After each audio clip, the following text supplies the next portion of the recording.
بسم اللہ الرحمن الرحیم۔ السلام علیکم زینب ٹی وی کے ناظرین، آج کے درس حدیث میں خوش آمدید۔ ناظرین اکرام، آج کے درس حدیث کا موضوع ہے خلیفہ دوم حضرت عمر فاروق رضی اللہ تعالی عنہ کا علم۔ رسول اللہ صلی اللہ علیہ وآلہ وسلم نے ارشاد فرمایا، میں نے خواب میں دودھ پیا، اتنا کہ دودھ کی سرابی دیکھنے لگا جو میرے ناخن یا ناخنوں پر بہہ رہی ہے۔ پھر میں نے پیالہ عمر کو دے دیا۔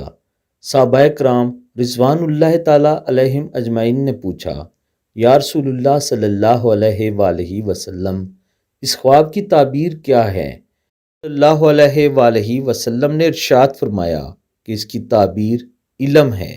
ناظرین اکرام، حضرت عمر فاروق رضی اللہ تعالیٰ عنہ نبی پاک صلی اللہ علیہ وآلہ وسلم کے انتہائی پیارے اور جانسار صحابی تھے۔ اس کے ساتھ ساتھ آپ رضی اللہ تعالیٰ عنہم خلیفہ دوم بھی تھے۔ آپ سب دوست حضرت عمر فاروق رضی اللہ تعالیٰ عنہ کی سیرت کا مطالعہ کیجیے۔ اللہ تعالیٰ آپ سب کو اجر عظیم عطا فرمائے، آمین ثم آمین۔